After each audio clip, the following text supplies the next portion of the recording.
Three, two, one. Smell like cat food. Oh, that was our intro. Hi, ladies and gentlemen. Welcome to the whatever the hell this is called, us discussing wrestling on Twitch because everything else is boring podcast. I'm your pseudo host, the Paradigm Shift. I'm not high enough yet, so you'll have to excuse me as I can't flow very well. But my partner can, high or not high. And my co-host for today is... What's up, ladies and gentlemen? I'm Globus the Elder. Globus _the _elder. This is Ferris, who's all up in the business today. And we're here to talk about wrestling. Right, and we're also here to talk about that terrible tweet you made. I can't do this 3 days in a row. It's not gonna work for me. It's law of diminishing returns for me. It's like at this point now, you might as well not talk to me because I'm just gonna say that next. Oh my god, my mom died. I could tell, bro, because you was tweeting up something strange last night. Anyway, so we got two big topics for today, and I want to dive into the first one more often than I want to dive into the second one. Today we're going to be talking about CM Punk, because everybody's talking about CM Punk, as we should. He's the newest addition to the WWE roster. Hasn't been in wrestling for 10 years. Well, he's been in wrestling, right? He just hasn't been in the WWE. I don't know what you're talking about. I am a WWE fan, and I have no idea what the fuck anything outside of WWE is. I've never even heard of another wrestling company as big as WWE. There ain't nobody. Anyway, so CM Punk returned to wrestling after 10 years. And the internet's a little divided. Have you seen his return promo? I have not. Okay, so that's better that we do that now. And you can test for yourself. I know you already said you could see it. We don't need to watch the whole entrance because that's pointless. Now, for those of you who are listening, you can probably hear it in the recording. But for those of you who are watching this live, you won't be able to see it. And that's because I'm lazy. Give me a second. Okay, that's that capture. Where's the other capture? There is no other capture. That's the whole point. This is a great podcast. We're doing this. We're literally doing this like live. Great podcast. Such a great podcast.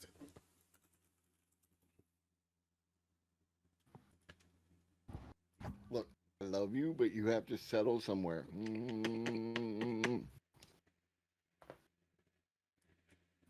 Okay, we'll just make it super small so nobody gives a shit. We'll just fix it in post. Exactly. Like the chat's already eating up your face. I was not designing in my day for this right now. Okay, here we go. Also, I got wireless headphones now, so I feel good. I got my mic back and I got new headphones. $20. Nice. No, I'm lying. $15.99. Even better. What do you see? The cult of personality. Now, I preface this segment because we're gonna skip this intro, obviously, because everybody who's listening to this podcast has already watched this moment. I understand, and I'm doing this for the fans. I understand that you are not the greatest fan of CM Punk. No, I don't get it. Right? Like, I just do not get it. There are certain people who make it famous, and I just don't get it. Drake is one of them, and CM Punk is definitely another. Drake? Aubrey Graham shot in a wheelchair, Jimmy Drake? Looks like hell froze over. Do you remember who said that after returning to the company when they said they never would again? No. Bret Hart. Oh, okay. And what I mean hell froze over, I mean this is me standing in a WWE ring on Monday Night Raw with a live microphone in my hand.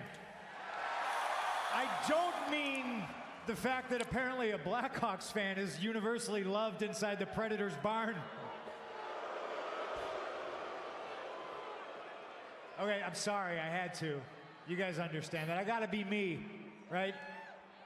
Cheap pop. And lately, I've been feeling a little bit more like myself ever since Saturday, which was a career highlight for me. I've been trying to come up with the words and the language to explain to all of you exactly how I feel.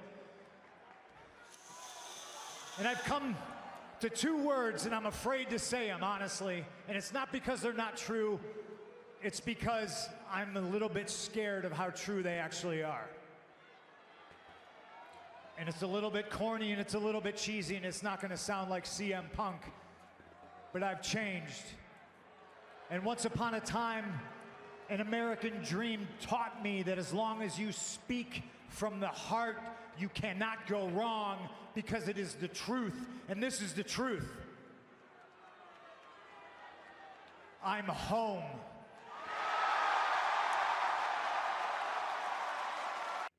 Now, given your connection, I would say, honestly, due to, family man, real life, situations, as long as you've been making time for wrestling, then your life is good. But if you haven't, then you've been wasting your years. Based on what you know about CM Punk from obviously, the outside, little tidbits you'll pick up here and there. Does that look or sound genuine to you? Because that was the big controversy that everybody's been talking about for the past week. Well, no, so the entirety of my understanding of CM Punk is that he is a perennial outsider. This appears to be his claim to fame, is like he is the man who can't be bought. He's his own entity. He's going to do what he wants to do. And this appears to be the persona he had before his initial stint with WWE way back when.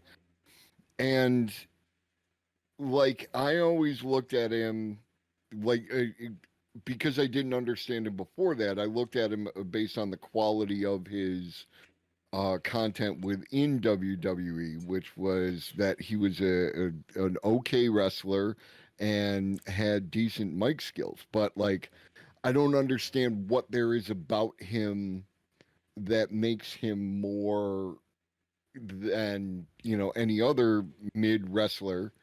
Night. But damn, shots fired. But at least I could understand that he was his persona was that he was, his own man, that kind of thing. And this guy is not that guy. Okay. Give me, sorry, 1 hot second. I gotta go push a button. That's totally fine. All right, ladies and gentlemen, and we're back. Sorry for the delay. There was actually a man on the field. So I think that what CM Punk offers, or at least what I've seen from him and when I was buying the hype, because when I think I turned 17, college was just about to start. Yeah, no, I just got out of high school. I got out of high school the year of the Summer of Punk, when he took the WWE Championship from WWE. He walked out of the building. He beat John Cena in his hometown, Chicago. It was like all the perfect circumstances came together. His contract was expiring. That's why he walked out. And he was like, yo, I'm going to win this match. And at 12 o'clock midnight, my contract expires. And if I'm WWE champion when it expires, I'm going to keep it. And so that happened, and that's the infamous I'll blow you a kiss. You've probably seen that gif before somewhere. Blow Vince McMahon a kiss, and I'm out of here. In his ROH days, he was a very big fan favorite until he turned heel. And he turned heel because he knew that he was being signed by WWE. So he was, in kayfabe story, burning that bridge with ROH and all the fans that had supported him. And that's the line that comes out, and which we've watched before on stream. The greatest trick the devil ever pulled was making you people believe he didn't exist. And that's where that whole storyline comes from. He signed the contract on top of the ROH title, and then I think like tossed the title, and it was just like the biggest disrespect, but everybody knew what was going on. He had a very slow start in WWE. I'm sure you're quite aware of that with the Straight Edge Society, then it like the Nexus, and he had his little beats in between there, especially with ECW, the remake, the shitty remake. But around 2010, as he started aligning himself with the Nexus and as things started to turn, he started to slowly gain that Stone Cold approval because his mic skills were rivaling that of John Cena at the time. And you know, John Cena was very, not the John Cena we have today. He was very, insert name of town, insert name of opponent. Like he was very, he was the prototype, you know? We all know the John Cena 5 moves of doom that took over WWE for a decade. CM Punk kind of just offered like that John Moxley-esque, that Steamboat-esque, that Ric Flair-esque. He had this aura about him where like as he talked, he felt like the longer you let him go, the more he would like bang on the door. And it didn't really come into fruition. And I'm gonna be honest, I think even Punk would agree with this. His rise to fame as like a needle mover didn't really come into play until the summer of Punk, when all eyes were on him to take the title from John Cena, because John Cena don't lose. And when he did that and walked out, they kind of blew this storyline by then having him come back 2 weeks later, because they was really cooking. They had like, there was one moment where Triple H was talking at like a Mattel like toy release or something like that. It was like a big sponsored event. It was a Comic-Con. And he was talking there, and you know what? Fuck it. We got time.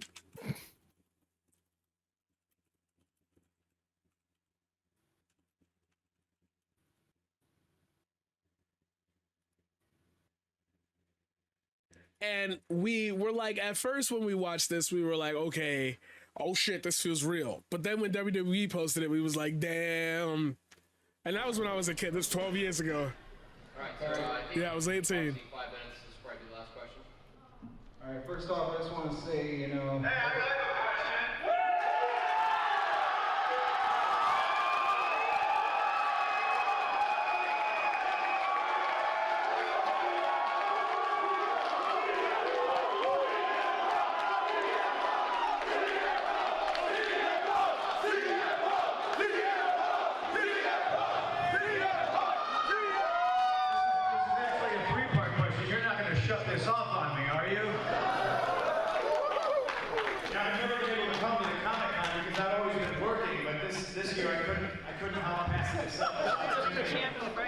How's life in Fantasyland, Hunter?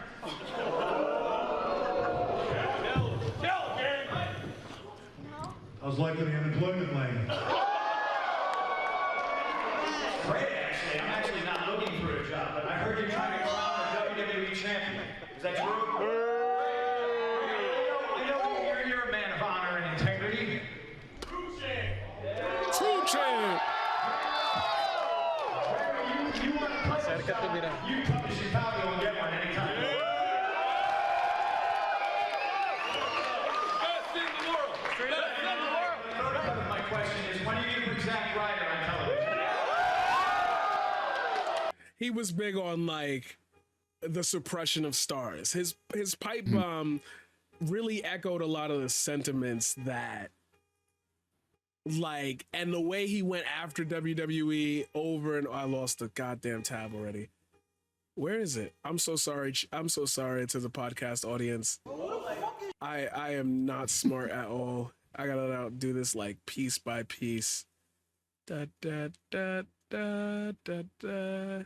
Oh, you know why? Because I literally scrolled through it on the same tab. So yeah, it was a lot of this. It was a lot of the sentiments that people had, like that really they've been wanting him forever to like speak on it, because nobody else would speak on like how John Cena, you know, shovel buried people, you know, the golden shovel from Triple H. He really made it a point to somehow break the barriers and actually talk about the shit that Vince McMahon would like do. And I know that you're going to bring up that Paul Heyman-esque time that on a Tuesday night, Vince was like, yo, go make me some money, say whatever you want. And he ripped him an asshole. So it reminded people of that. Plus they had been getting served the same crap for 5 years, you know, Raw, John always wins, like Cena wins again. Like it was a thing. And so he came in and it kind of really did shake things up because nobody felt like for a while that anybody was allowed to go scripted. The stories we were getting were more like segmented and it was just thrown together. And then, you know, they had the whole once in a lifetime Rock versus John Cena. And then they planned it a year in advance. And like sometimes, and I'm going to say to finish this is to answer your question about like, where did that love come from for CM Punk? It feels like it was one of those, all the circumstances all just lined up to like roll him down the ball.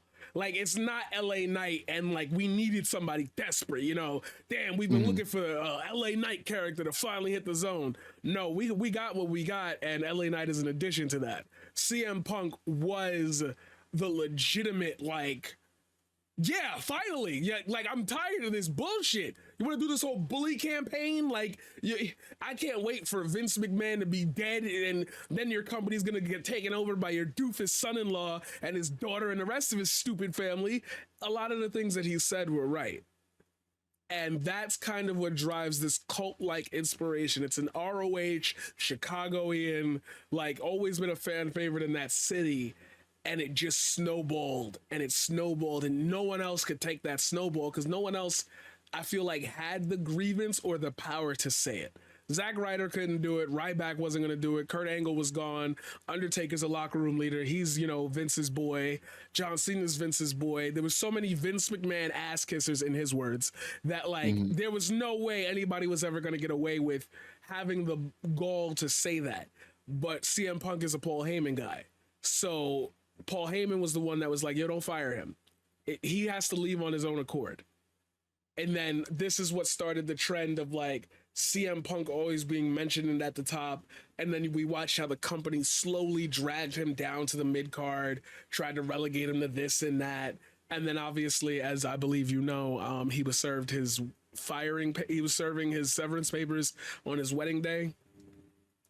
And then 10 years later, after AEW, after all the shit talking, after all the go ahead, main event night one of a buy one get one free extravaganza, main event night 4, like after all of that, to hear him say, honestly, but I've changed, taught the truth. I'm home. That I'm home. Now I ask you, now that I've given you a little tiny bit of context, does that look like a man who swallowed his pride? Well, what I do know about this this promo is the end of it, right? Like I know how this particular chapter ends. And so no.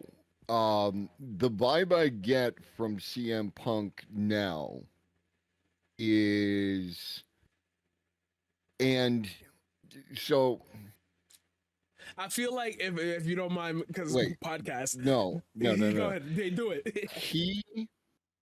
If this is a character, if this is a bit, then it could be good.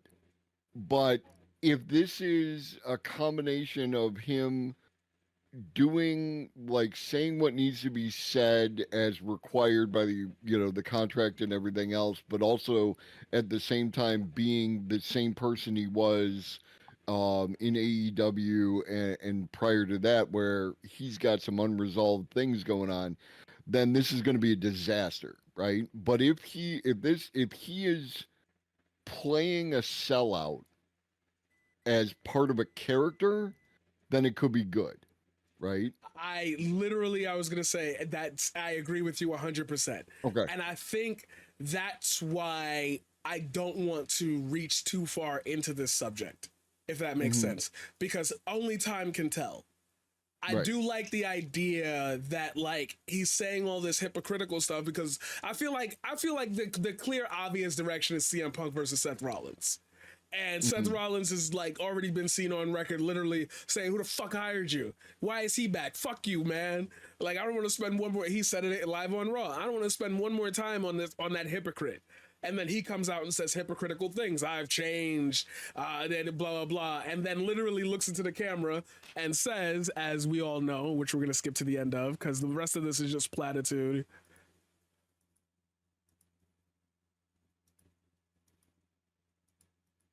And his name is...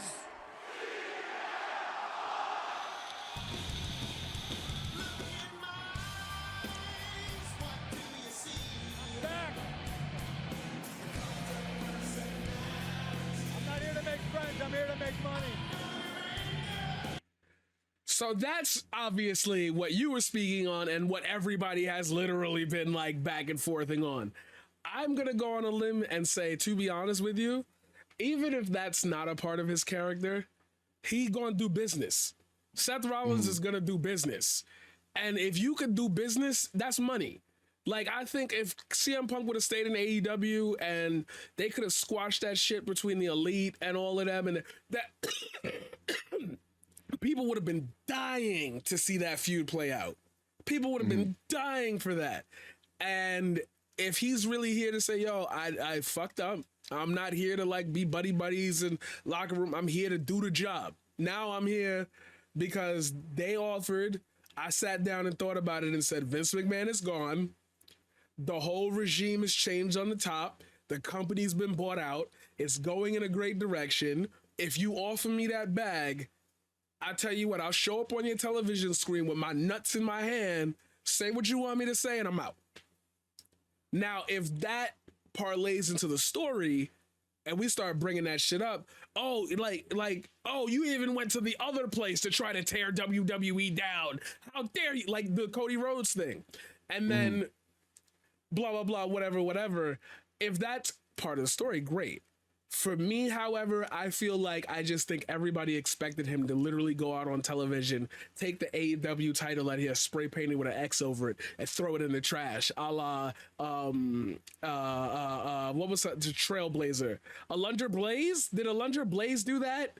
She went on the WCW and threw out the somebody threw out a title live on television. I think it's happened more than once. Yeah, I remember the NWO. Yeah. Did some of the titles. Medusa. Trash can. And then She came out. Oh, there we go. Yeah. Wait a minute. What? Look. That indeed it is. Trash can. And that's what I think of the WWE Women's Championship belt. This is the WCW. I am now in the WCW. And She was not good. I'm like, Right, okay, shit, fuck that. The fact that, Right. damn it. Yo, see, Mike skills really do help. But the fact that we saw that randomly, like a big star who was the champion, literally just showed up on the other network and was like, bye. Like, that's what I feel like we're at with CM Punk, because he does come at the crux of like, whoops, I did not mean to close any of those tabs. Meant to close that one. We are at the crux of like them really playing into the you go wherever the bag is. And I want Seth Rollins to pick up on that. I want people to like pick up on that. And I hope that they do. But only time will tell. Speaking of time, the next thing I want to talk to you about, I haven't seen it yet. One more Go ahead. thing to say about that before we move on. Go on. So you know that I follow a lot of wrestlers and like classic wrestling and stuff on Twitter. And one of those is Mikey Whipwreck. Mikey Whipwreck from ECW, just a solid worker, right? Like, and he made a good point in reference to this whole thing.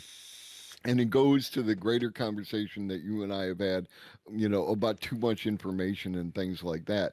There is, like, when people were asking whether or not Seth Rollins was like really mad, and they were breaking that down, and there is a loss to wrestling from too much information, right? Like, that the separation between the characters as they portray themselves within the ring and within the backstage and in their promos, and the actual person themselves as they exist, and like over analyzing what is going on and whether or not it's real has damaged some of that, like, what's it called, suspension of disbelief, you know what I mean? Which is funny that you bring that up, because in the same realm, that almost is a suspension of disbelief. You don't know if you're, it's, we're in the age of, a matter of fact, Simon Miller just said it. People feel like they get offended if they get worked or whatever, and they feel, it's that. It's so much the immersion. Like, you are now seeing off-camera footage at a time that you weren't there, which was only supposed to be a reaction for the live fans. They didn't show it on camera. And now you're diving so far into that if they have a match, they're going to be like, oh, Seth Rollins was faking it? Why would he do that? Like, yeah, the suspension of disbelief. Why not just take it for what it is? We've heard Seth Rollins say "fuck CM Punk," not in those words, but like, he's non-professional, and I wouldn't work with him. Blah blah blah, whatever. The money, if he got signed, if CM Punk was signed to a multi-year deal, that it's already been talked about. Everybody going to play business. There's too much money on the line for nobody to play business. So I do agree that the immersion is lost because we can now get everyone's opinion, as we all know, and there's so much like footage out there of stuff that you might not have, like, oh, the Undertaker crawled into the ring when the lights went out. Okay, I would prefer to think the Undertaker just teleported in there. I can't now, because if I YouTube Undertaker in the ring when it's dark, I'm gonna see him going around, and it ruins it for me. Right. So now whenever you do a blackout spot, oh, I know what's coming now. So a surprise, this, that, blah, blah, blah, blah, blah. Yeah, I agree with you. It really does ruin the immersion factor, especially when you're asking your audience to swallow something that might not be real as truth. Speaking of things, yeah, go ahead. Go ahead. No. I was just gonna say that, like, wrestling at its heart, for the people who are really into it, like as the wrestlers, the ones who really respect the craft and the trade, they are doing like moral dramas, right? Like they are doing these like tales, little stories, and it's like good versus evil, and these kind of things. And we have, like, when you get into thinking too much that this is an act, or that they are playing a character, then it can detract from that. I don't want to go see an Avengers movie and look at, what's his name? I want to see Captain America, right? Like, he needs to be Captain America. That's so funny that I knew he was going to say Chris Evans. Chris Evans. Something in my head, I was like, Chris Evans. I got stuck on Chris Pratt, just another freaking Chris in the thing. So many Chris's. Anyway, continue. Well, just that, like, you need to be able to like get into that for the story to have meaning, and the story just doesn't have meaning if you don't have that. You know what I mean?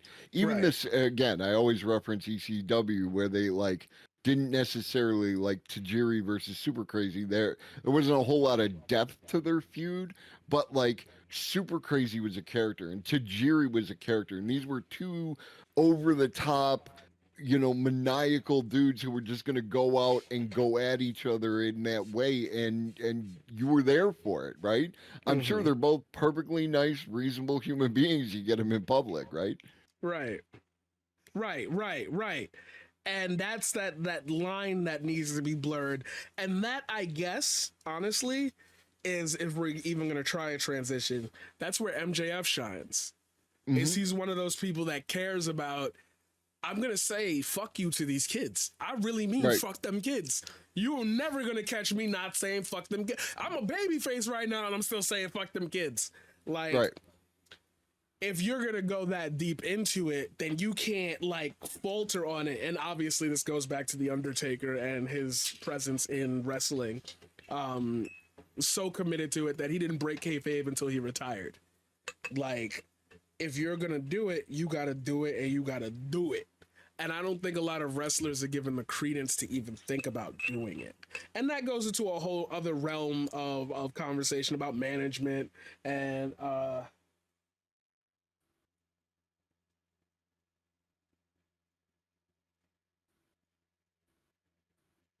sorry, my dad's texting me. Doing it live on the podcast. Call me back, 7 o'clock. I'm looking Jackie Chan dead in his eyes. Call me back, 7 o'clock. No, you cannot speak to Jackie. Jackie, they want to talk to you. It was crazy.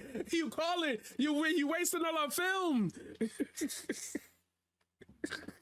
Because I'm just now playing the Rush Hour bloopers, and I know the next one that comes up after that is he ain't gonna be in Rush Hour 3, and it's just because he wasn't.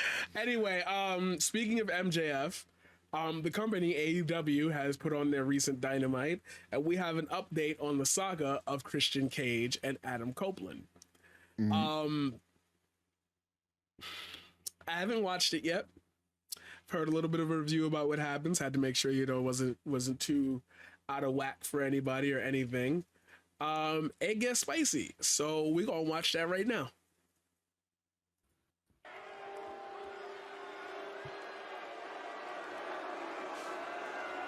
Terrible human.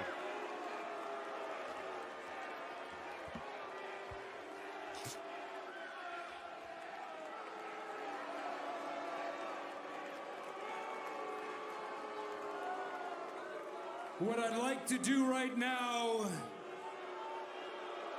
is conduct business. I hope he says it. Is go ahead and invite the rated R superstar, Adam Copeland, to this ring right now. Oh. Now, let's recall what happened on Saturday. Adam Copeland made a challenge to Christian Cage for Montreal. Adam, I know you're back there.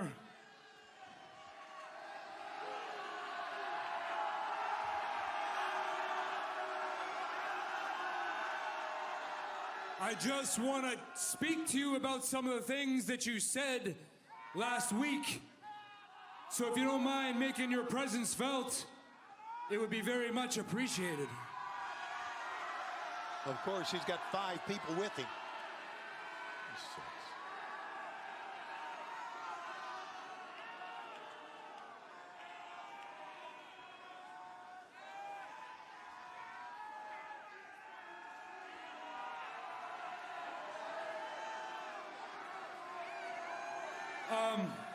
Must be playing mind games with him. I'm just...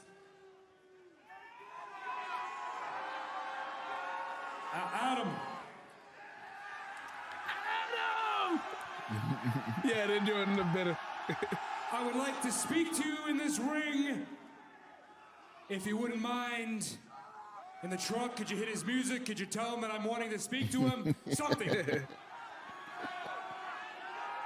And I love that. Like, have any interest in sharing a ring maybe with I should Christian come back Cage. there. Go ahead. he is like way back when what was it, the Brood? Yeah. I did not like Christian. Like, he was obviously, to me, right, I was apparently wrong. The more Adam Copeland talks about Christian, the more I realize I didn't understand what was going on there. But like, I didn't like him. He was the weaker member. He was the sidekick, right? Edge was the Batman, and he was the Robin, and it just didn't hit. But like, just watching, he has continued to go like uphill as far as his quality of just commit to the bit Even the look, right? The fact that the jacket matches the shoes and he's got the black turtleneck, it's a vibe, you know what I mean? Like this is not accidental. This is like designed. The beard, the whole nine just comes together. And when something happens like this, where he, like, I don't know if there is, like Adam is late or if this is all part of the bit, but it's like the way he plays into it. Could somebody hit his music? Could somebody tell him I'm waiting? That kind of thing, where like he's supposed to be like the bad guy, but like there's a little bit of disrespect going on that like your regular bad guy, you like when Undertaker was a villain, you didn't have that, right? You didn't disrespect the Undertaker, but this is like playing in that, and it's just so good. It's tasty. I like that. I like that. There and speak to him, man. Unless any interest in sharing a ring Maybe with I Christian should come Cage, back there and speak to him, man. unless it's in a match. I mean, Christian's being a gentleman here. He really is. Oh, I for mean, crying out loud. All right, you got what you asked for, champ.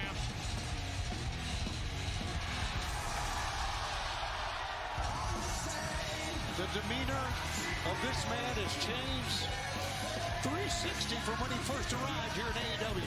Patriarchal superstar don't look too happy right now, and A march straight to the ring, and now AEW security detail tasked with ensuring that there is no physicality here. those guys mean business.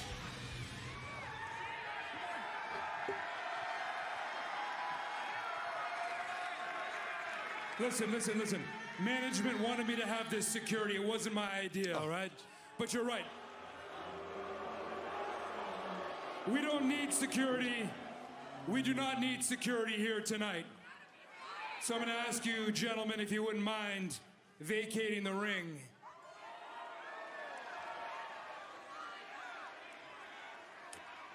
So I'm gonna make the most out of my TV time. I'm gonna hit a little shrug and I'm ring out. general. He's thinking 10 steps ahead, but this could be ill-advised for the champion. Last week, you challenged me to a match for the TNT Championship December 6th in Montreal on Dynamite. I'm here to tell you that we're not going to make it to Montreal.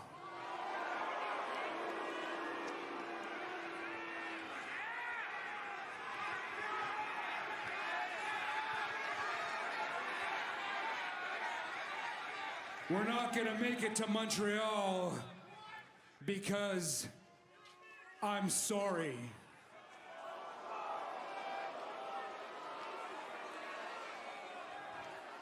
Now look, I know what you're thinking. I know what everybody is thinking. That I'm only sorry because now I'm on an island by myself, right? Last week, you took out the kill switch. Bullshit. See, this storyline, this is exactly what should have happened with LA Knight and Roman Reigns. The way that this went down is what they should have done in WWE, because like there's more here obviously because of Edge and Christian and all that, but like the fact that like he has been put on an island by himself. He doesn't have that support anymore. It's all broken down around him, and he has to like deal with that.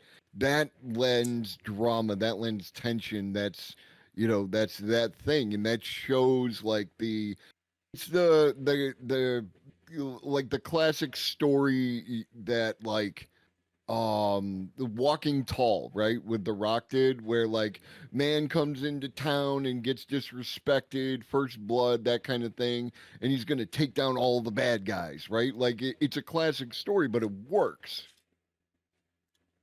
And that goes to what we had said in the first episode about death to characters.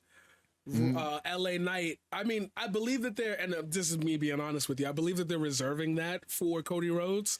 He wants to say a Roman with no reigns, a tribe with no, chief with no tribe, you know, blah. He's going to do that line. I can see that coming a mile away. He's literally going to win the Royal Rumble. I'm sure of it. Unless he wins it. Anyway, we're going to, for those of you listening to the podcast, this podcast is going to continue for a hot minute because we got a lot going on in life right now. So, you know, we'll get to that bridge when we get there. But that's what you were mentioning about depth is maybe LA Knight could have introduced that theory to put just that seed of doubt into people's minds. Oh, shit. Jimmy and Jay are not there anymore. Oh, shit. Yeah. And Solo kind of just chilling in the background. Maybe he could get one up on him.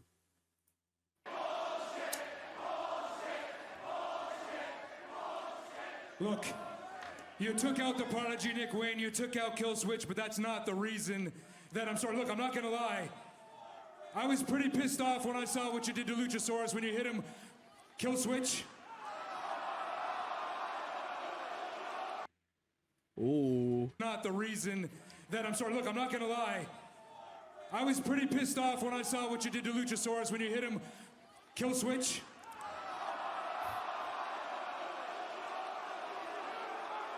Now, if that was a slip of the tongue, then sure, we can understand that. We'd be like, oh, you fucked up. But that's also playing into his character. He's losing sight of himself because I'm not sure if you saw this the last time or not. I could just bring this up. In the last promo that they did, he said, the reason that we're different is, the reason why we're different is because I don't take these two as my lackeys. They're not my group or whatever. I'm their father. You know, so he's losing his mind, literally not being able to place his names of his children. And that is a cool little detail. That's what I think people should do more when they look at wrestling, is that they should look at it through the lens of, if I could justify this story-wise, then I'm still in it.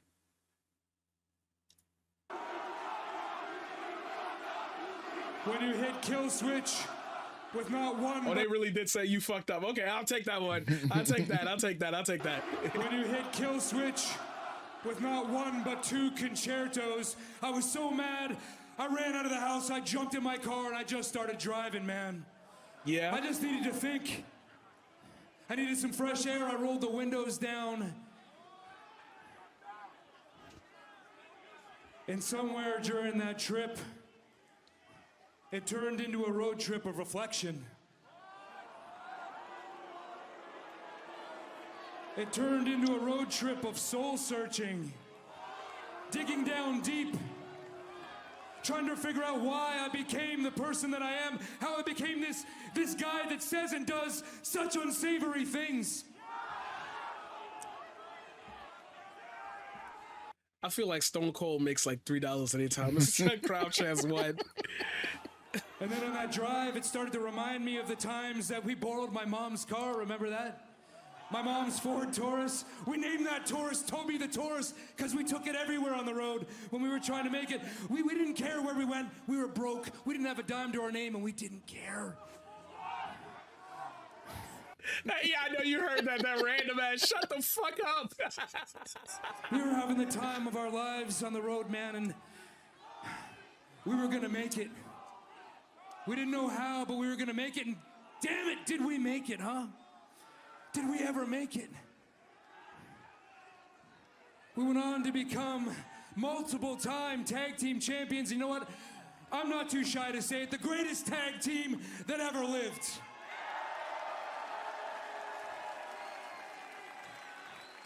We both became multi-time world champions. Two of the greatest careers in the history of the sport, man.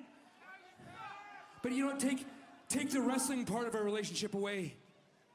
There's still a friendship. It runs even deeper.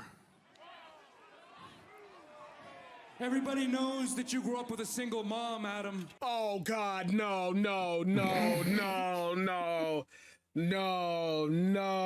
Oh, man, his face that I paused on.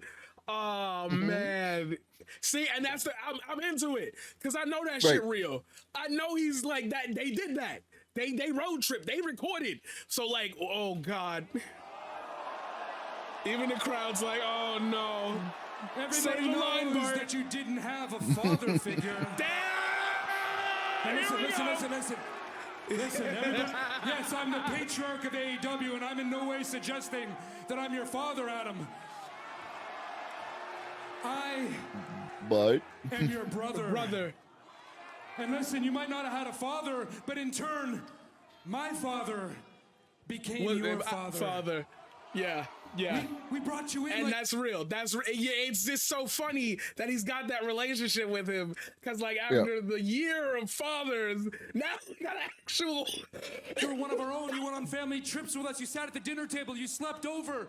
Listen, when you needed discipline, my dad disciplined you the same way he did his own kids. He picked you up. He brushed you up. He hugged you. He cheered you on. To this day, he's still your biggest fan.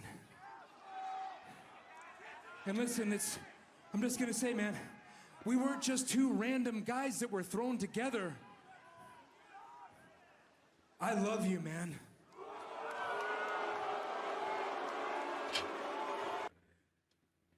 And I want it to be said on this podcast especially, it is so funny that like when I think about heel turns and face turns and like characters and development, I recognize that like if this were built up the right way, this would have been crazy. Everybody would have been cheering for it.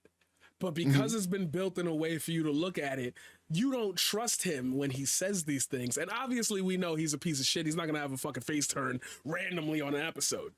But I buy into it because it's like, you're not telling lies. You're like, I'm a little confused here. Like, did you really, is this your plan? We are family. And listen to me. When your mom passed away a few years ago, that was the hardest time of your life. I know that for a fact. But sometime before she passed, she said to us, she said, what I wouldn't give. It felt a bit fast for him to say, I love you. That's the point. Yeah, that's the point. That actually is it. The acceleration of what we want to hear being given to us by a negative character. That is the essence of a heel. Like we've seen cowardly heels try to be like, yo, bro, we don't need to fight. We could team up. Like, okay, you might end up, we know where that's going. You're going to obviously betray him, but then you get the special MJF Adam Cole thing where like it actually turns that person a little bit more because they start relaying different actions.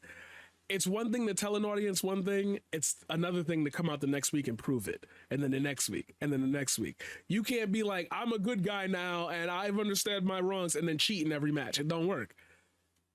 Right. He's using he's playing the manipulator angle, right? Like saying I love you in order to leverage that as opposed to meaning it, right? And we know that, right? Like it's obvious to us. And it's the question then is, does Edge know that, or is he getting under his skin? You know what I mean? For legal reasons, we cannot say the term Edge when referring to Adam Copeland. He is now Adam Copeland for legal reasons. That did not happen, and that is not. He just has an edge to him. I'm obviously kidding for those of y'all listening to the podcast, but you know. Vinny doesn't write me any checks, disrespected my man Paul Heyman, so. Heard it. You guys in that ring teaming together just one last time. And on that drive, I started thinking about it. Let's do this for her. Let's go on this journey again. As a tag team, like you said before, we should do it. You and I, for Judy, for the Judemeister. Let's do this for your mom. Let's do it for her, man. Let's do it for her.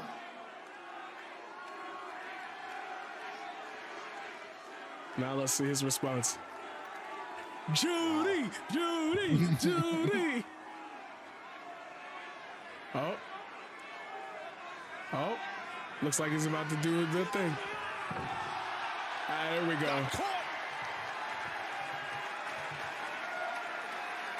Christian Cage using decades of friendship, of brotherhood.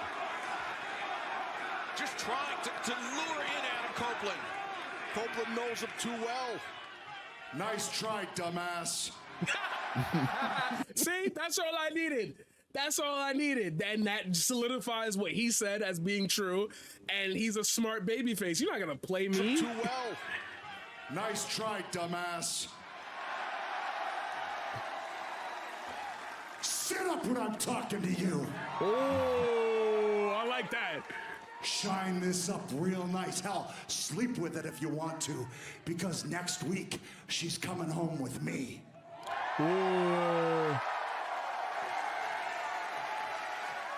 Oh, by the way, I almost forgot.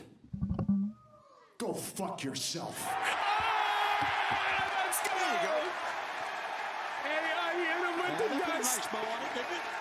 Hey, Official. full fucking circle. I like One week that. from tonight, Dynamite debuting in Montreal, Quebec, Canada, and the TNT Championship will be on the line. Christian Cage has to defend against Adam Copeland. But coming up next, our main event, Swerve Strickland versus Switchblade, an Indian event. It goes the full.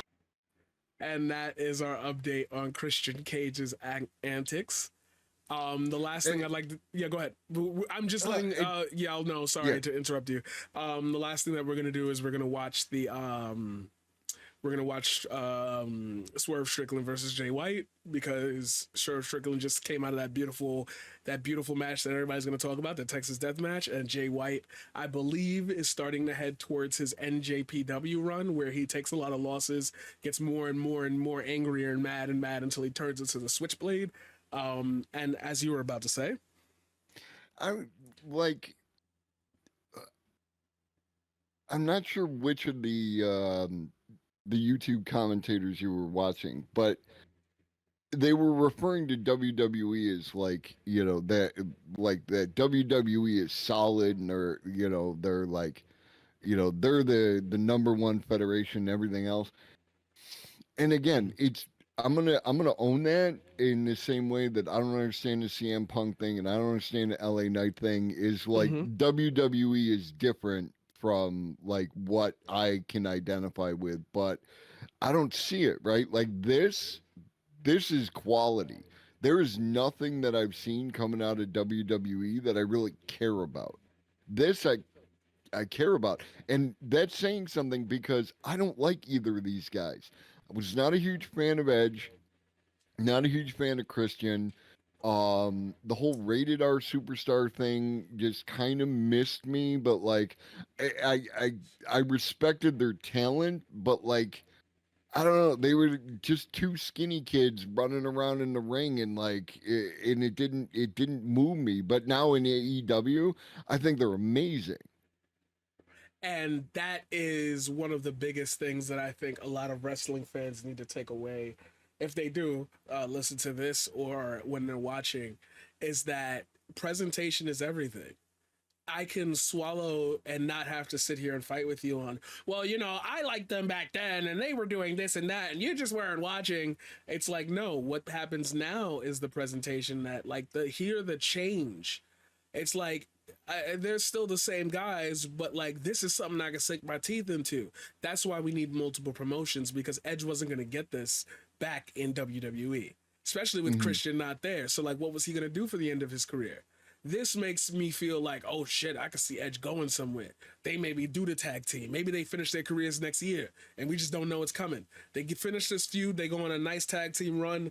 They have the build up where they keep arguing over all the shit that Christian's done, the same way we're doing with Jey Uso now.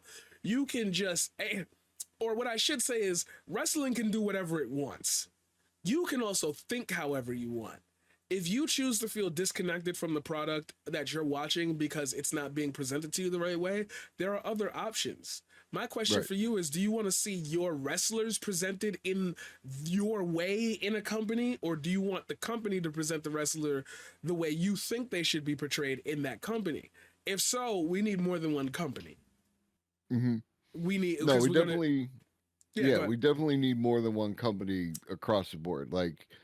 I'm firmly on that. The Monday Night Wars were the best that wrestling had ever been for a long time, and WWE winning that was the worst thing that could have happened.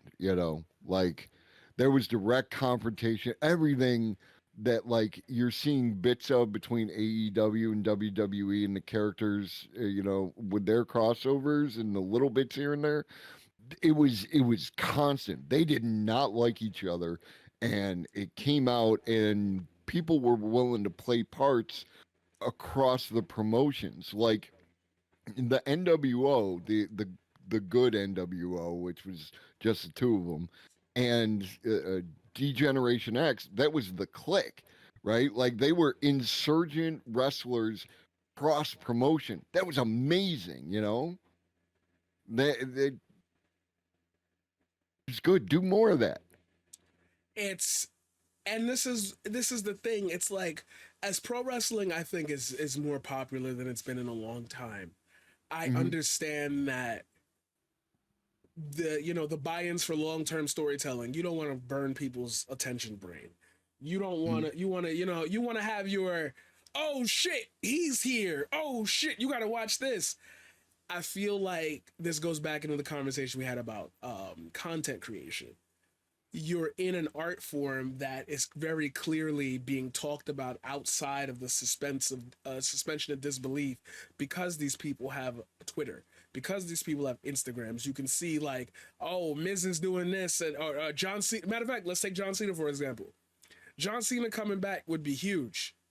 Knowing that John Cena's coming back because the writer's strike was happening, you put that in your head as a nugget, like, oh, he came back for the the quick check. He got to do something while he chilling. Right. But like, then you get into his run, you see who he's trying to promote, and it's like, oh, that's really cool. He should do that. If you just took that at face value like a child would, and you didn't care about like why or when, you would have just swallowed that as, oh shit, John Cena's back. I didn't know he was still wrestling. Mm-hmm. And it's that disconnect that I think brings us to the next 10 years of professional wrestling. The longevity has to come from, yes, building new stars, but I think building stars is not that difficult, given like if you're willing to spend the time on the person. Like Tozawa, for example. Tozawa's scrawny jobber, always been a jobber. He was part of something when he was in the cruiserweight division, and then they had a cruiserweight classic, blah blah blah, this and that. Tozawa's a comedy character. Recently he's been getting a tiny little push to start doing some actual like wrestling in the ring, and he's a really good fucking wrestler. I've already talked to you about how I would represent Tozawa if I had to get him to the main event of WrestleMania. Now, am I going to wager that I'm going to give him the title? I don't think I'm giving Akira Tozawa the win over Roman Reigns. It's not going to make sense to the crowd. It's not going to make sense in my head. How the hell do I retcon that? But I could get him to the dance. And I would spend them 9 months just making you believe that somebody that you thought about, just like Drew McIntyre, he was in 3MB, came back swole, title contender. Presentation is everything. If you want to be presented like I say, and this goes back to the CM Punk thing, that's why I brought up this whole conversation. If you want it to be presented as like an inside work where you and a bunch of friends get it, me and my friend Mark, we're going to stop watching, like, at this point, like, we're old. If we're gonna do this and be a fan of this, we can't look at this like, oh, Arnold Schwarzenegger's too old to be jumping out of buildings. That's obviously a stunt double. Then why the fuck did you come to the movie? Right. Like, and then I'm hearing you say that in the movie theater, and I'm like, damn, you really paid $17 to be on this nigga dick. Like, wow. And to quote RDC World, is dick riding all you do? Like, damn, now he on the world dick. Like, anyway, that was a great episode. Go ahead. You mentioned cruiserweight and you mentioned title, and again, I don't know which of the commentators it was, but they said something about too many belts, and I disagree. I don't think that there's too many belts. I think that there's too much crossover between the belts, right? Like, if you were the Intercontinental Champion, you were like in with this particular ranking of guys. You like mid-sized guys, but like not cruiserweights. you know, and like, but you weren't like the status dudes who were going to win the world championship. And then there was a cruiserweight. Do they still even have the cruiserweight or lightweight title or whatever? See, there should be that. It gives something for the smaller guys that they can, you know, that they can sink their teeth in, and you can, like you said, I'm sorry, Tozawa. Yeah, Tozawa.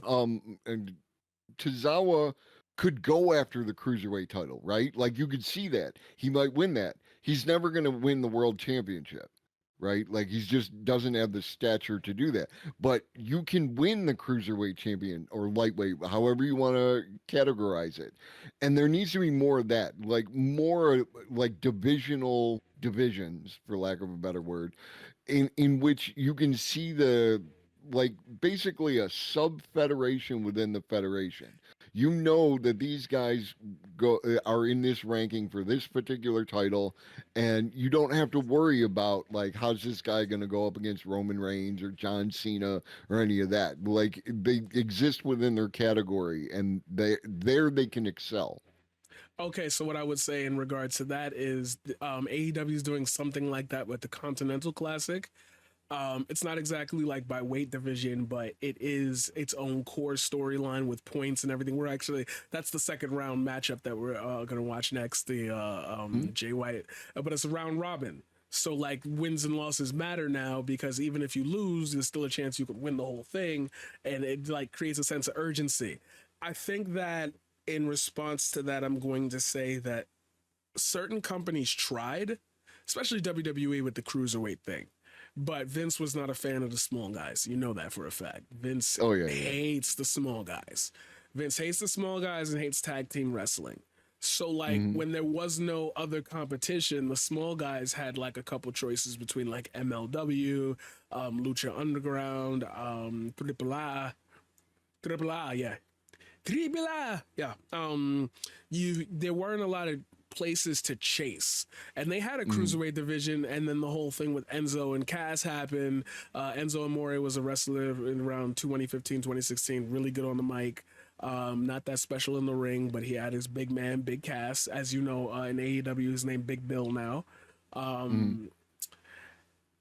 And Big Cass turned on Enzo at some point, because all tag teams turn on each other, and Enzo was left to fend for himself, and because his mic skills were so good, he got into a spat for the cruiserweight title with Adrian Neville, which is now known as Pac. And he had to drop the title to him. And in one of the promos, Enzo said, "Have you even seen the third hour of Raw? This is the first time we've ever been on the main event hour. Like, this is because of me." And there was just too much convolution between and they tried to separate it into a new brand. It was called 205 Live. There was just there was too much wrestling on television when WWE was the only one putting wrestling on television, because they would do it at weird hours. It would be like after Raw, watch the cruiserweights from 10, and this is back when Raw was going for 3 hours still. So it was 11, and then 11 to 12 was the cruiserweights, or after SmackDown. It was like, it was too much. That all felt so disconnected. I had to invest in multiple worlds. So I'll give them credit. Go ahead. Well, you were about to give them credit, and I'm going to say no. That sounds like, because what Vince does is he does something in a really crappy way and then points to it and he says, "See, that's why it doesn't work," right? So I'm going to run these cruiserweights in hour 4. And then I'm going to say, well, see, nobody wants to watch cruiserweights. No, nobody wants to watch them from 11 to midnight, bro. Like, put them on Saturday morning, you know, like from 11 to 12 on Saturday. Like, I remember watching wrestling at that time. And it's like, my God, were you? I mean, maybe you weren't poor, so maybe this is just a me thing. But did you ever have? Before I had cable, I used to like never get to catch Raw. So every time I would catch SmackDown, so like I wouldn't know what was gonna happen, and Raw felt like the premier show back then when I didn't have cable.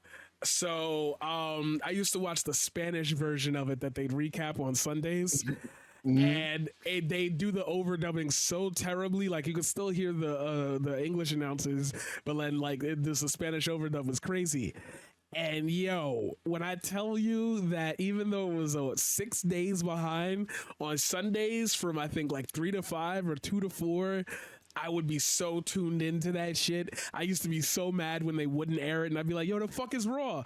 And then I found out that like, oh, it was like it was an off week or something, or like they had a pay-per-view, or it was just something that they couldn't air. But anyway, yeah, like I agree with you. The Vince thing. Keep going though, because I think I cut you off at a good point. Sorry. Oh no, like you about being poor is like I watched ECW on via antenna, right? Like getting that shit out of Canada was when I watched ECW, and I was like, this is amazing. But like in reference to ECW and talking about these titles, like Mike Awesome was the heavyweight champion, but the face of the federation was Rob Van Dam with the TV title, right? Mr. Monday Night. Like he had that title. And so the second ranked title was the one that had more value because the wrestler behind it put on that kind of show. Now, I don't take anything away from Mike Awesome because like that dude was like Kane size and would fly out of the ring. And that is amazing, you know, and all around good dude. I actually met him when ECW came to Buffalo, and my friend would like they're doing the signings and stuff. My friend points at his title. He goes, you know, when you're gonna let me get a shot at that? And he goes, why don't you come to the show tonight? And I was like, yeah, that's my dog. Yeah, I don't know. There's. Yeah, I'm doing the old man talks about the good old days kind of aspect to it, but I think that there's lessons to be learned from that rather than, you know, like you can do multiple titles well, you can do tag teams well. There's value in that, and it gives alternate, like I'm going to show up and I'm going to watch Raw, not because I like Roman Reigns and the LA Knight feud or the Cody feud or whatever. I'm going to watch it because they got some really great tag team wrestling and I care about the tag team titles, and they're giving me some of that each week, like the up and comers, not necessarily title defense or what have you. Or like I love to watch the cruiserweights. I love the cruiserweights flying around the ring. I'm looking to watch that, and you know, I'll stay to the end because I'm already watching it. You got to get in that more something for everybody aspect if you want longevity in that. And that's something that Simon Miller says a lot. If it wasn't for me, if it wasn't for you, that's fine. But it worked for me, and I'm gonna give it an up because goofy wrestling for life. Let's I don't have you for that much longer, so let's run the match. I really like this episode of the podcast. I think definitely taking the aspects of wrestling and trying to inject a little bit of kayfabe and a little bit of, you know, I was thinking about the name for this while we were talking, and I was like, yo, we're really like the young and old mat bums. We're the guys that like change the mat, and we be talking about, damn, yo, why does company stay doing that? So I was thinking about calling us the Yold Mat Bums. Okay. But then something better in my head came out, and I was just like, Twilight Wrestling sounds way cooler. So I'm still fighting it. I mean, I like, you know what? I think we're gonna do this live on the. I think we're going with Twilight Wrestling. I think we're going with Twilight Wrestling Podcast. Yeah, the TWP. That works. That shit's on fire. We're breaking off a new little brand and nice tag team action. It's great. Globus the Elder, the paradigm shift. Twilight. The Twilights. I like that. Okay, so let's do it. Yeah, he's got to invent all sorts of different ways. You know, one of the things that I'll say about Swerve is that he goes through something like that Texas death match. Like I said, the most brutal match I've ever seen. And the only thing that he has taped up is his shoulder. So you know his shoulder's got to be hurting. Yeah, that's a good point. Good observation, and it shows how tough he is. We are back live, our main event here on Dynamite. The final Gold League Continental Classic match of the evening. Remember, 20-minute time limit in all tournament matchups. If this action goes past the top of the hour, we will stick with it until the conclusion of this match. Jay White had double overhooks there, now lost one. Swerve's fighting out. Oh, by the back of the hair, right in front of the ref. Oh, Swerve! Hard shot from Strickland. Might be going German suplex here. Oh, Swerve got dropped on the back of his head. That Saito suplex, the low arc on it by Jay White. And the hips was so below his opponent. Jay White got his hips real deep. Now an over and under throw right there. My goodness. Yep. I never noticed how landing the way that he is on his I never noticed how thick the mat is. I know that it's only like 2 inches thick, and then the plywood's under it. And I used to ask myself, why don't they just make the mat like even softer? And then I realized the softer you make it, the less the sound mat like you get. Right. And sound is the key in this performance. Matter of fact, speaking of the which, just to show a little, I guess I'm showing off a little bit of my wrestling knowledge. That's why certain matches were always like deemed weird, like the Punjabi prison match. Like there was a couple other like cage matches, Hell in a Cell, when they tried to like change the color of the cell and everything. They tried to make it safer for the wrestlers, and as a result, you couldn't hear as much. So when a wrestler got slammed or thrown into something, it just sounds like, and everybody's like, "Oh, okay, guess that didn't hurt as much." It looked brutal. Like if you like the staple gun spot in their match, the Texas Death Match was crazy, but it was crazy because you could see the staples sticking. You can't really you can't really hear the staple gun click unless it's like, you know, so like that, the sound aspect is something that I learned really like puts a crowd over. If you're hitting people with pillows, it's like, oh, you Batista, you really swinging that pillow, but it's a pillow, you know what I mean? Yeah, and there's another, the visual aspect is why I like wrestlers like with long hair, because like when they snap their head back, it hides less, like the fact that something didn't connect, and makes it look more impactful. There was actually a thing I saw where a boxer had cut his hair off because when he would take the hit, the hair would make it look more dramatic, so the judges thought it was more of a solid hit. The inverse is true for wrestling. Like, you know, you get that when it whips and like that, or like Hangman Page with the shit caught in his hair. Like there's something there, you know, like a little bit extra that makes it juicy. I understand that, and that's you know, that's so funny, and that's an I wouldn't say an art form. I was gonna say that's a piece of like the art of photography and videography, motion in your frame. The more motion you can get, and then that goes into selling and everything, and how like certain wrestlers you work with have the ability to sell off this, sell off that. That's why Dolph Ziggler, everybody love Dolph Ziggler. Say he could sell you, he could sell me some magic beans now. Swerve intercepts the chop, goes underneath the hammer lock. Whoa! Jay White coming down weird on his left elbow. Good power and strength by Strickland. Yeah, he's incredibly strong. I was in the ring with him just a little over a month ago, and I could not believe his physical strength, the ability to just manhandle somebody, and especially with the way he moves. Yeah, he's got a lot of experience too, and like to the point of his movements, his quickness. He's got quick hands too. And yeah, look how Swerve is changing levels on Jay White. Now rolls in, looking for the flatliner, but instead Uranage avoided by Swerve Strickland. Swerve elevates up and over, grabbed him by the waistband, rolled Jay White back now into the Tijeras. Oh my goodness, Swerve's ability to move is unbelievable. Such fluid offense by Swerve Strickland. The flatliner rolls into Jay White. And the strength. And the vertical suplex. Swerve, lateral press, cover, and Jay White able to Swerve has nice he flow. didn't get the pin there, but I love the way Swerve like covered in after there. He had a lot of weight on both shoulders of Jay White. That Twitter video I sent you where he was doing the Black Panther thing, yeah, that, and plus, like, you know how I like that, because this is that ECW type flow, and just Jay White seems a little bit off for this, and I don't know if they're just getting the rhythm or if Jay White doesn't have it like that. But Swerve is one of my favorite wrestlers. Again, ECW. or AEW, sorry. On top of the blue league.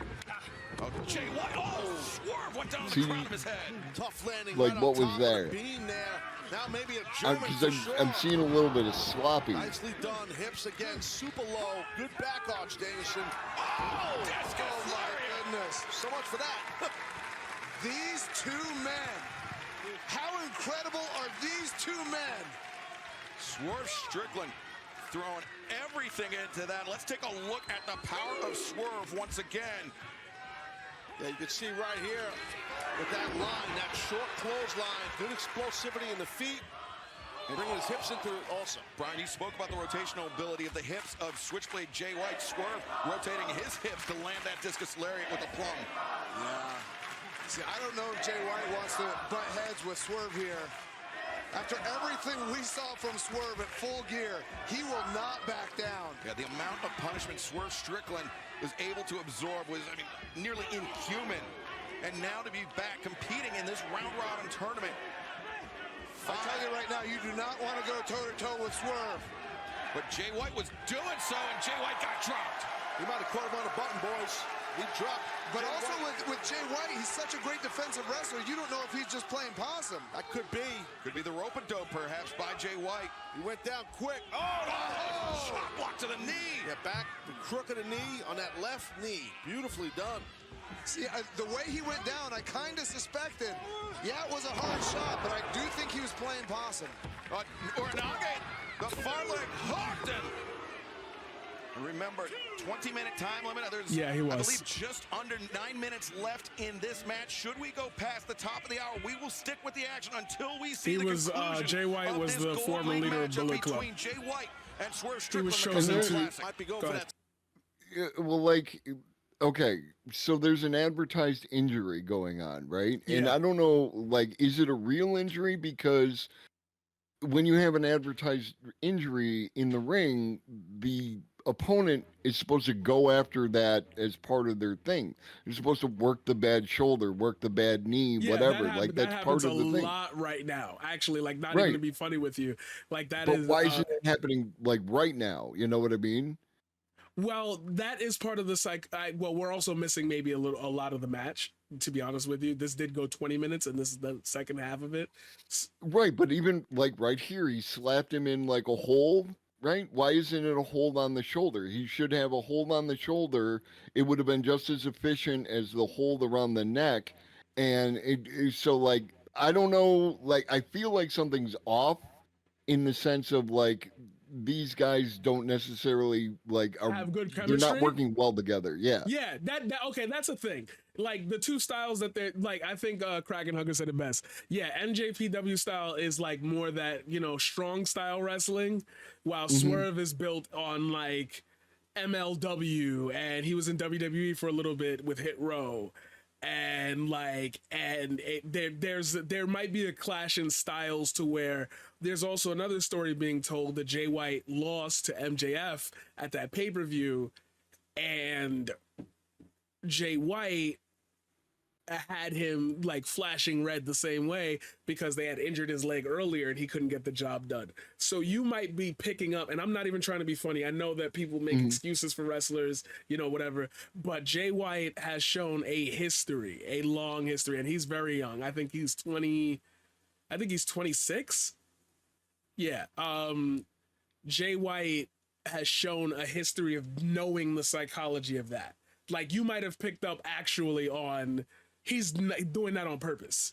Like, why aren't you going after that? Like, these questions, he'll bring this up in promos. He was like, I tried to be, he'll even say things like, he did this before with Prince Devitt, who is now Finn Balor. I tried to go after his legs, but I didn't want to injure him too bad because I still respected him as a man. You know, he'll go into that like thing. So I want to say it's more Occam's razor. Definitely their styles are clashing and you're picking up on that.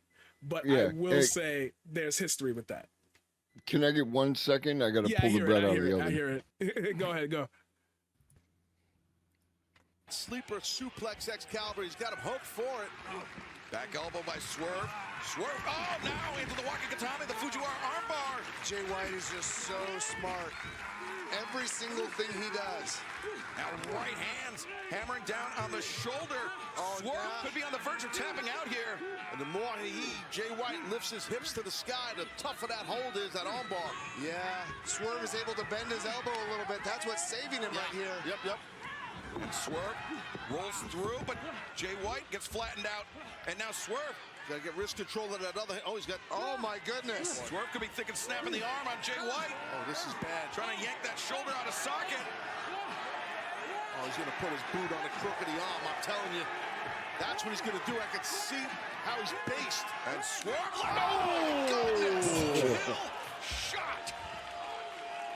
And that was ugly. I would be shocked if Jay White You doesn't sick have a front fuck. rotator You cuff sick after that. fuck. Or a torn bicep. So, ooh, it's so fake and everything, and it's like, it don't matter. And that crowd Right. felt that connection. And Swerve Strickland, you saw that hint of a smile on his face. He knows that Jay White is now compromised. But Jay backs him to the corner. And nice arm drag. Good way to get out of that. You got a half Nelson on the arm dragged out of it. oh, wait a second. This is what we saw with Roosh last week. Oh, Swerve had a counter. I think Swerve saw it too. Swerve knew it was coming. That was nice. That was very nice. Oh, Always going to hit that thing I love. With relying on offense in this tournament setting that you've used before, it gives your opponent a chance to anticipate the house call. Jay White might be out, guys. Yeah, when he comes with that kick from behind, there's no way to counter that. And now, perched on the top, Strickland thinking swerve, stomp. Jay White dazed. On target. He's got him. Swerve. He's got him. Two. No, Jay White. Oh, that was impressive. Whoa, that was impressive. Jay White salvaging 3 points at least for another few moments. You have to be impressed with And Jay that's the White's point system that they resiliency have with round That robins. was really impressive, really tough You can to also do. lose points, like DQs count as Swerve stomp, one of the -1. most dangerous moves Like, so in the there's a lot arsenal of things that of happen in Swerve here. Strickland. And Jay White And that's good, gave both and- like Yeah, go to ahead. make attention, and also like if you need to play with the points a little bit, you can sneak in a DQ or something. So that makes sense. And that helps build stories organically. 12 guys all trying to prove that they're the best, and their own internal struggles about I gotta win every match now or else I'm out. And I'm fighting for 4th place, and I don't even want, like, you have depression. I'd rather take that. All you've never, like, it just organically. able to withstand it. But can he withstand much more? Shows how important this Continental Classic is to these two athletes right now in the Gold League. Yeah, both men level at 3 points each. And, oh wait, Blade Runner! Blade Runner, but Swerve's momentum took him I love underneath those the kind of bottom moves. rope. He's out of bounds. He's off the field. That may be Strickland's only saving grace. Yeah, I wonder if that was intentional or if that was just happened. Just by luck. Either way, Jay White returns him to the ring, looking for a pin. Swerve trying to stay off his back. Smart. It's smart for him to stay off his back there. But in doing so, in giving up his back, he almost put himself in position for that sleeper suplex. Schoolboy here, schoolboy. The roll-up is tight, but Swerve able to break free. Jackknife, got it. The jackknife is in. But Jay White looking for Blade Runner again. Swerve floats behind. Got a half in there. Swerve likes to use that JML driver from that position. I'm sure that fact was not lost on Jay White. Able to counter 15 out. minutes down, 5 remain. And there you heard the call from Justin Roberts. 5 minutes left in this Continental Classic. I really like time limits in wrestling matches. It makes me feel like, it's not an Iron Man. It could end at any minute, but and I'm always on the edge of my seat, especially when they do it on television. And like for TBS or TNT specifically, how they hate overrun in their programming. So it's like, it really puts pressure. Yeah, and it adds tension. And this is where the clock becomes an issue. Because, sleeper suplex. Swerve got He's planted. been looking for it most of the match, and Jay White got it. The Blade Runner, no. Swerve counters, rolls him up. He's got him hooked tight, and 3. That As he should, because he's still a heel. Impressive roll counter right there from Strickland. That was nicely done, man.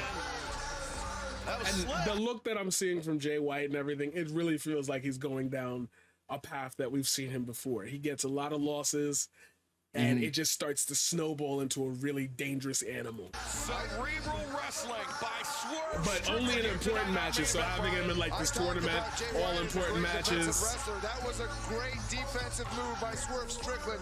And When that I got him another drive, 3 yeah, points Swerve, to when put him I at drive, 6. yeah, Swerve, Let's take when a I look at the drive. updated standings in the Gold League of the Continental Classic. It's so There good. you see Swerve Strickland, John Moxley level with 6, Roosh, Jay White with 3, Mark Briscoe, Jay Lethal, both men still denied any points here in the Continental Classic.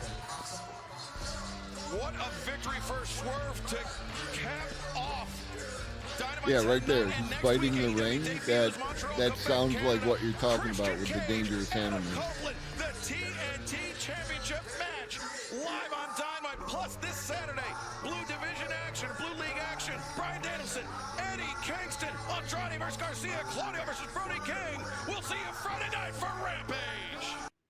So proud of him for being the ending shot of Rampage. And I'm so proud of us for getting through an episode of this. This camera, that camera, this camera. Let the people know what you got going on at home. Globus_the_elder on Twitch. I talk about AI, robots, that kind of stuff. I go live Monday, Wednesday, Friday at 5 p.m. Eastern. And I also am capable of talking about just about anything with just about anyone. And talking with Paradigm is one of my favorite things to do. We heavily appreciate you. And ladies and gentlemen, I'm the Paradigm Shift, and you have been listening to the Twilight Wrestling Podcast. Play exit music.